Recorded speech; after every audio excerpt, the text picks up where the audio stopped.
The Nokia Turbo Pro 5G, anticipated for release on June 24, 2025, is set to be a formidable addition to Nokia's smartphone lineup. It boasts a 6.9-inch Super AMOLED display with a resolution of 1080 by 2400 pixels, offering vibrant visuals. The device is powered by the Qualcomm Snapdragon 8 Gen 3 chipset, coupled with up to 16 GB of RAM and storage options ranging from 512 GB to 1 TB, ensuring robust performance and ample space for users. Photography enthusiasts will appreciate its quad camera setup, featuring a 144MP primary lens, complemented by 24MP, 16MP, and 5MP sensors, capable of recording 4K videos at 30 frames per second. For selfies, it offers a 64MP front camera with HDR support.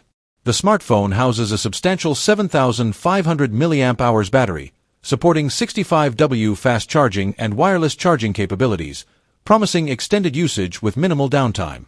Running on Android 16, the Nokia Turbo Pro 5G also includes features like an under-display fingerprint sensor, Face ID, and an IP69 certification for water resistance.